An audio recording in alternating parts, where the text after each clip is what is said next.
Reactions of alcohols. The very first reaction is dehydration of alcohol. Dehydration of alcohol means removal of water molecule. So the very popular reagent to use for the dehydration of alcohol is H2SO4. So we have to change its concentration depending on the nature of the substrate. It is whether primary, secondary or tertiary alcohol. If you see here, tertiary alcohol can give dehydration reaction more readily as compared to secondary, and secondary alcohols give dehydration reaction more readily, more easily than the primary alcohols. So if you are using H2SO4, you can even decrease the concentration of H2SO4 for the dehydration of alcohol. Now see how that dehydration is taking place. So suppose the carbon bearing hydroxyl group is alpha carbon and then the next carbon is called beta. The hydrogen present on beta carbon is a beta hydrogen. So actually OH is removed and the H is removed, and in between alpha and beta carbon double bond is developed. So this alkene is formed. So the dehydration of alcohol always gives alkene. So this alkene is formed and water is eliminated. So this is again beta elimination reaction. Okay. The same reaction you can perform by using aluminium oxide, or you can use this TSOH. This is para-toluene sulfonic acid. Very strong organic acid. Very strong para-toluene sulfonic acid. So very strong. So you can use this acid even for the dehydration of this reaction. And again, this is alpha and this is beta. You recognize which is alpha and which is beta, and remove that OH and H and form H2 and put their double bond. So here always getting double bond, or this alkene is formed. This cycloalkene is produced in this case.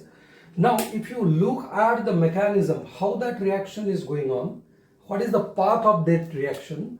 Actually it is following E1 and E2 path depending on again the nature of the reaction. If the alcohol nature of the substrate, not reaction, sorry. So when alcohol is secondary or tertiary, it is actually following E1 path. You know that mechanism very well. E1 reaction, elimination unimolecular. And if the alcohol is primary, it is following secondary path. So let us see the popular E1 mechanism for this dehydration reaction.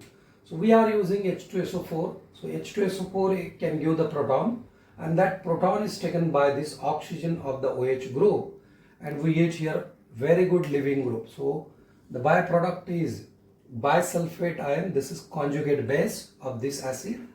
Now see, once that H2O plus is produced, this leaving group is produced, you can easily remove this leaving group. So this leaving group is removed to get carbocation.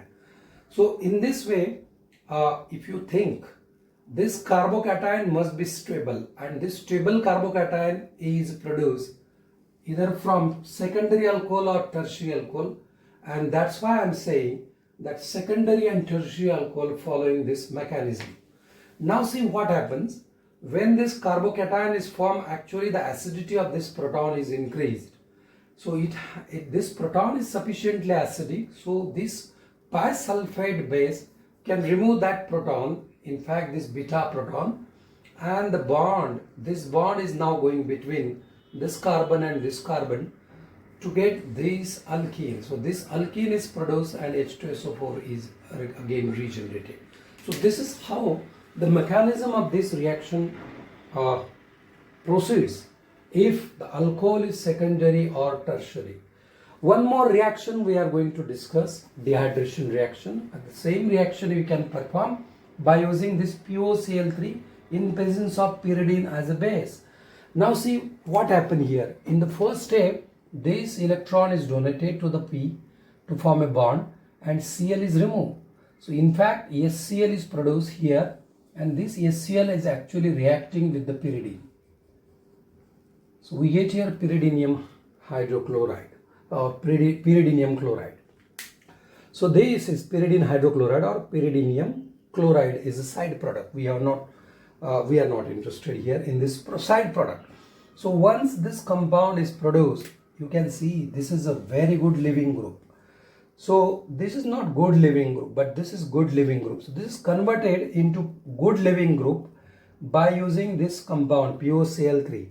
Now the pyridine can remove this proton, beta acting as a base, and this bond is now moving in between this alpha and beta carbon to get our alkene, and this leaving group is removed. So in this way, you can use either POCl3 pyridine, or you can use this para-toluene sulfonic acid, or simple you can use H2SO4, or even you can use aluminium oxide. Now aluminium trioxide, Al2O3 can also be used. Now one more important thing regarding this reaction I must tell you. So you always remember Z7 rule. So when the starting compound is unsymmetric, if the alcohol is unsymmetric, if there are two or more types of beta hydrogen present, in that case you must use this Z7 rule, and this rule says that highly substituted alkene is a stable product. Highly substituted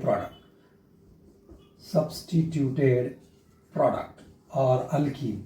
Highly substituted, instead of product you can say alkene is a product.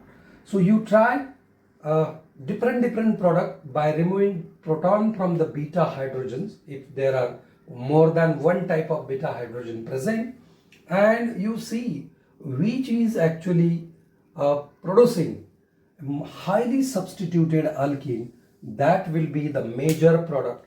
This is according to Z7 rule.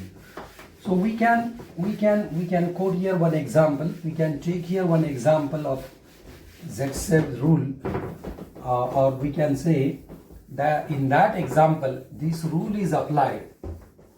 So I'll write here very shortly. CH3, now CH3, CH2 and CH3. Suppose OH, so H is there and OH is here. Now you can see there are, this is beta dash, and this is again beta dash, very similar to this one, and this is alpha. So in fact there are two types of beta hydrogen, and if you perform the dehydration reaction with this alcohol by using any one of the dehydrating agent, H2SO4, TSOH, or you can use POCl3 and pyridine, so you will get two products. So number of product equals to the different types of number of types of beta hydrogen present in the molecule. So there are two types of beta hydrogen here. So these beta hydrogen, so if I remove these beta hydrogen which I circled, so I get the product CH3. I am putting double bond between this alpha and beta. So one H is removed, so CH is there, and I get here CH3. And if I remove either beta from these or these, I'll get another product. So if I remove beta from here, I'll get CH2C and CH3. So this will remain as it is. So we are getting two products. Now see which is highly substituted. These are actually double bonded carbons. So how many substituents are there here? One methyl group, another methyl group, and in fact 3 methyl groups present on this double bonded carbon. So if I consider these two double bonded carbon, there are two substituents, 1 and 2. So which is stable? This alkene is a stable alkene, and as per the Z7 rule, this is a major product. So you must remember that Z7 rule to predict the product, and you can use these three reagents for the dehydration of alcohol. Thank you.